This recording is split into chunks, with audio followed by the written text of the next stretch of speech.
Bueno, orain baitik guztiz babesten dugu Nicolás Maduroren lehendakaritzaren zilegitasuna.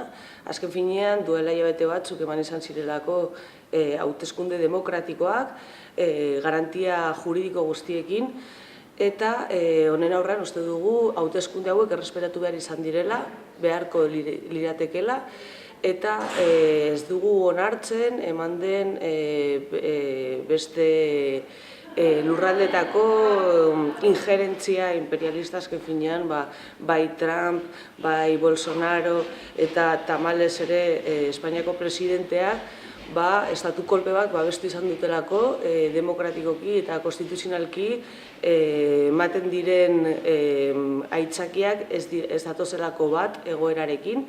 Egia da ere Venezuelan arazo asko dituztela, baina kontestu inguru batean hartu behar dira eta kontutan hartu behar dira, nola bai estatu batuetatik bere egunean Txilerekin eta Allenderekin egin izan zuten bezala, ematen ari direlako hainbat estatu kolpe ez bakarrik militarrak orduan egin izan zen bezala, eman izan dira halakoak ere, baita Venezuelan ere, baino batez ere diplomatikoki eta ekonomikoki, blokeo ekonomiko batean daude eta horren ondorioz arazo larriak dituzte Venezuelan, baina ezin zaizkio arazo hauek Venezuelako gobernuari eragotzi, baizik eta kanpotik datozen injerentzia horiei. Eta honen aurrean uste dugu Venezuelaren soberanitasuna errespetatu behar dela eta bakean utzi beharko luketela. Bueno, garbi dagoena da Venezuelan egoera sozial eta politiko konplikatua zegoela eta bueno, estatu kolpe saiakera honek oraindik are gehiago konplikatu duela, ezta? Konfrontazioa bilatu nahian eta nazioarteko eragileek injerentzia eginez eta geopolitikako parametroetan, bazkenean, egun dagoen gobernu eta presidente zilegitasuna daukan presidentea kentzeak badauka trasfondo politiko eta sozial nabarmena. Venezuelan gertatutakoa beste edonon gertatuko balitz bezala kezkaz ikusten dugu. Azken finean, azken asteotan edo azken egunetan gertatu izan dena bada denbora luzez gertatu den krisialdi baten ondorio zuzena, baina krisialdia ez da krisialdi ekonomikoa, agerikoa, azken udaran areagotu egin dena, baizik eta krisi humanitarioa, gizarte baten krisia eta gizarteak porrot egin duen arrazoi horiei begira ere kezka da sortu behar zaiguna. Alde batetik nolabaiteko urritasun demokratikoaren kezka eta beste aldetik ere ustelkeria edo estatu baten porrotaren kezka. Nola ez, gure iritziz ez dira egin beharreko bideak eta begiratu eta kezkatu baino ere nolabaiteko irtenbideak proposatzeko ere gai izan behar dugula da gure iritzia. Batez ere Espainiari dagokionez, ikusi izan genuen nola Bolsonaroren lehendakari izendapenera bidali izan zuen Espainiak lehendakaritza edo ordezkaritza bat, ez ordea Nicolás Maduro lehendakari izendatu zutenean.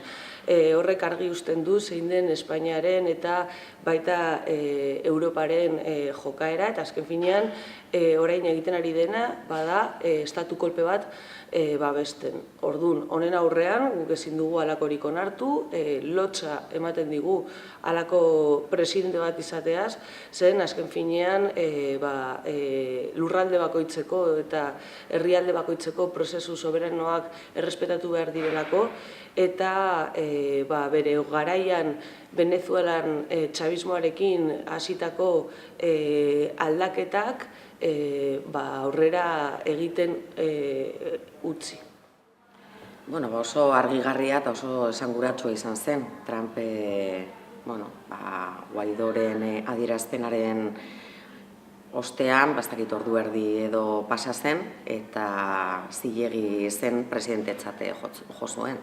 Beraz, nabarmena da, eta ez da lehenengo aldia historian, estatu batuek eta estatu batuetako gobernuak injerentzia horiek beste herrialdetan egin nahi izatea oso interes konkretuekin, eta ez dezagun ahaztu Venezuelan munduko petroleo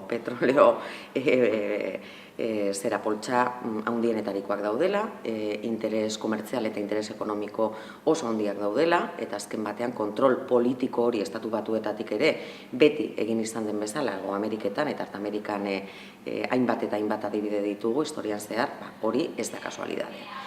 Eta ez da kasualidadea, Europar Batasunetik ere, ematen ari diren mezuak, nolabait egun Venezuelako herritarrek aitortu duten eta hautatu duten presidentea alde batera uzteko eta bere burua autoproklamatu, autoizendatu duen persona baten alde egitea. Hor, berriro diot, interes ekonomiko eta komertzialak daude zalantzari gabe.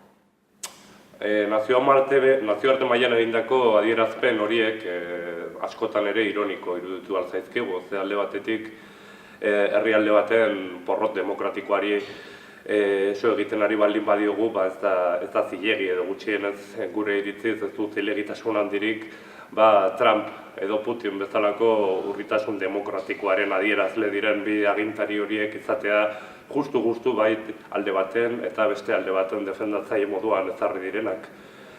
Nazioarte mailako bitartekaritza gure ustez beharrezkoa da, hala ere, errespetatu behar da Venezuelako herriaren borondatea, Venezuelako herriaren jarduteko askatasuna, eta inondik inora ez ditugu ez babestuko alde batetik Trumpek egindako adierazpen nolabaiteko imperialistak edo gutxienez urritasun demokratiko horren adierazpenak, nolabaiteko demokrazia bitarte bideak kendu nahi dienak edo zilegitasunak kendu nahi dienak, ez eta beste aldetik nolabaiteko krisialdi humanitario, krisialdi sakon baten aurrean beste alde batera begiratzen duen Putin baten adierazpena. Kontutan izan beharko genuke ere nolabaiteko paralelotasuna hemen Pedro Sánchezek ere esandakoekin, eta nolabaiteko antzekotasuna nabaritzen diogu adibidez Kataluniar herriak pairatzen duen urritasun demokratiko horrekin, orduan ironiko iruditzen zaizkigu askotan nazioarte mailan eta agintari politiko batzuek erabiltzen dituzten bi aldeko diskurtsoekin. Esan bezala, jakina denez, bere egunean, Venezuelan eman izan zen prozesu konstituziogile bat, nun erroldatu gabe zeuden milioika pertsona, hau da, eskubide politiko eta zibilak ez zituzten milioika pertsona erroldatu zituzten, hasi ziren horrekin prozesu demokratiko bat konstituzioa eraldatzeko, eta ondorioz, edabide kontrakoa dioten arren, eman izan zen, egun dugun mundu mailan konstituzio demokratiko honetariko bat, nun herriak hainbat gauzatan parte har dezaken eta baita presidentea errebokatu ere. Bestalde, petroloaren truke, Kubarekin, nola Latin Amerikako beste lurraldeekin, baina batez ere Kubarekin sendagileak jaso dituzte, sendagileen laguntzak, eta baita irakasle laguntzak ere Venezuelan analfabetismoaren kontra jokatzeko, eta baita medikuak behar zituzten tokitara medikuak bidaliz. Petroloari prezio bat jarri zioten esportazioetan, nun ezen guztiz nazionalizatu, baina bai mugak jartzen zizkieten kanpoko enpresa handiei. Guzti honen aurrean eta ondorioz ikusi izan dugu nola estatu batuak betiko jokabide prepotentearekin ezin du onartu haiek munduaren erregez izatea, eta saiakera asko eman izan dira urte luzez, behin baino berriro, bere egunean Chávezekin eta egun Madurorekin ere, estatu kolpeak emateko. Orduan, honen aurrean, alde batetik, komunitate internazionalak alde batera utzi egin geratu beharko litzateke, ez lituzkete zertan oposizioak ematen ari dituzten estatu kolpeak babestu behar, eta haien prozesuarekin bakez eta demokratikoki aurrera egiten utzi beharko lieke. Bestalde, egun Maduroren lehendakaritza onartu eta ez beste aldera begiratu edo beste aldera begiratu gabe ere guztiz estatu kolpeak babestuz. Eta hori egin beharko litzateke Nicolás Maduroren lehendakaritzaren zilegaitasuna errespetatu. Argi dago egoera honek konponbide erresik ez daukala, baina lehenik eta behin kanpoko eragileek errespetatu beharko lukete Venezuelako herritarrek erabakitzen dutena, kanpoko injerentziari gabe. Hortaz, Venezuelako herritarren burujabetza, Venezuelako herriaren burujabetza da errespetatu behar den lehenengo gauza. Eta bigarrenik, nazioartetik inolako eskuhartzerik baldin badago izan beharko luke, hain zuzen, orain arte egin ez dena bultzatzeko. Akordioa bultzatzeko, elkarrizketa bultzatzeko, eta ez konfrontazioa bultzatzeko. Beraz, edozein gatazka konpontzeko bezala, elkarrizketak behar du bidea. Bide horrek, nire ustez, ez du demokrazia beste izenik. Azken finean, edozein gatazka dagoenean, edozein gizarte arazo dagoenean konponbide bakarra elkarrizketa da eta demokrazia da. Kontutan hartu behar dugu ere zein den azken urte honetako historia demokratikoa edo azken zedarri demokratikoak Venezuelan hauteskundeak egon dira eta ez direla hauteskunde garbiak izan da nolabiteko salaketarik handiena horregatik guretzako funtsezkoa da, beharrezkoa. Behingoz, nolabiteko herri adostasun batera iristea eta horretarako bai agian nazioarteko bitartekaritza batekin, nazioarteko ikuskaritza batekin eta berme demokratiko guztiak dituen hauteskunde batzuekin. Hori da, gure ustez, herriaren ongizaterako, herriaren elkar ulertzerako eta edozein gatazka violentori ez esateko edo ekiditeko gutxienez herriak, Venezuelako herriak modu askean, modu liberean egin beharko lukeena adostasunera iristea hauteskunde garbi eta aske batzuekin.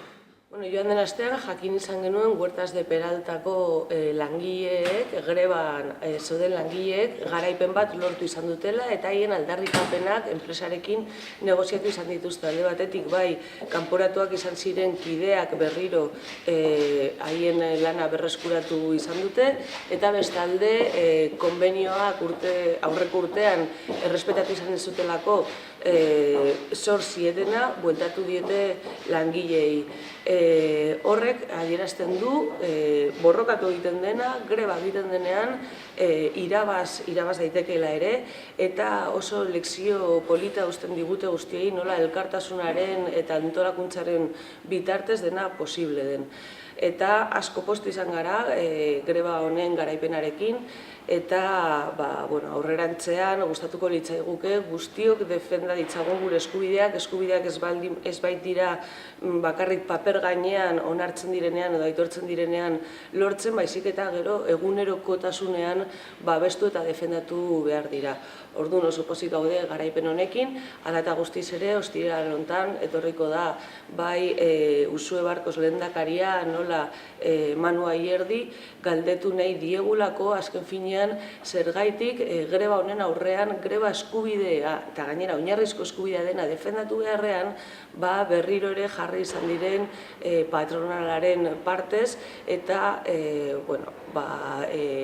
foruzaingoa eraman izan zuen, bidali izan zuen arat grebalariak erreprimitzeko. Honen aurrean, hausnarketa sakona behar dugu eta batez ere berriro hau errepika ez dadin. Aste honetan, bestelako arrastorik ez baldin badago, tokiko maparen erreforma arautuko duen legea onartuko da. Badirudi, azken momentuko zalantzak badaudela, orain bairen aldetik, guk horren aurrean bi kontu argi dutzen ditugu batetik. Azken 30 urtetan, inongo gobernu ez dela gai izan erreforma hau aurrera eramateko. Eta momentu honetan eta legegintzaldi honetan 3 urtetako prozesu bat egin dela, udalez udal, eragile guztiekin, udal eta kontzejuen federazioarekin, hainbat eta hainbat eragilerekin, eta prozesu parte hartzaile horren emaitza dugula orain parlamentuan tramitazioan. Beraz, egindako prozesuak badauka bere balioa, emaitza ona da udalentzat, eta hori da bigarren kontua, ezta?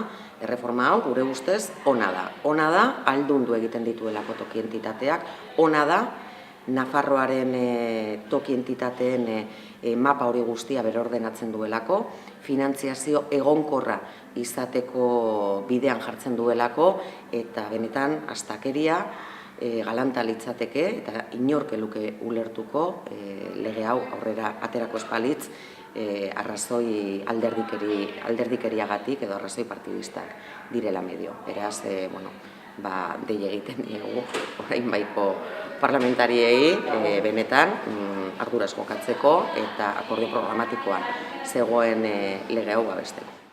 Atzo Arri eta Zur utzi gintuen Nafarroan estatuko delegatuak, esanez, estatuak ez dituela gutxienez, hemendik gutxira, trafiko kompetentziak lagatuko edo ez dituela transferituko Nafarroako gobernuari. Arri eta Zur utzi gintuen. Kontutan izan behar dugu, hau gobernu honek, Nafarroako gobernuak eta Madrileko gobernuak udazkenean hitzartutako konpromiso bat dela. Ezin ulertu ditzazkegu hitz horiek kontutan izanik transferentzia hori Nafarroaren foruaren erantzan dagoen kontu bat dela. Ez dugu Nafarroak edo ez du Nafarroako gobernuak inolako modu arraroan lortu, baizik eta modu negoziatuan, paktatuan eta hori bai legeak zeharo babestua. Ezin ulertu dezakegu nola Madrilek azken momentuan hauteskundeetarako eta legegintzailea bukatzeko denbora gutxi falta denean duen diskurtso iztaile hori, duen diskurtso ertzitzaile hori. Gure ustez, funtsezkoa da konpromiso horiek betetzea. Funtsezkoa da gainera ulertzea, transferentzia ontzen lagatzea, transferentzia hori gure egitea ez dela egun batetik besterako gauza, badakigu bihar bertan ez direla trafiko kompetentziek suposatzen dituzten gauza guztiak martxan jarriko, baina bai sinadura hori estatuaren eta Nafarroako gobernuaren arteko konpromiso hori izenpetzea bihar bertan egin daiteke, eta funtsezkoa deritzogu konpromiso horiei ekitea. Azaldu beharko du Madrilek, zergatik ez dagoen prest, eta azaldu beharko du estatuko delegatuak zerretan oinarrituz dioen estatuak ez duela oraindik transferentzia hori egingo, gure aldetik gutxienez salaketa borobila. Horri ekiteko ordua da, konpromiso bati ekiteko unea baino bada guri dagokigun edo gure negoziaketaren aldetik eman diguten zerbaiti heltzeko unea, eta horregatik ez gara konformatuko Madrilek esate dituen argudioekin, baizik eta lotuko gara guk gure esku dugun konpromisoarekin.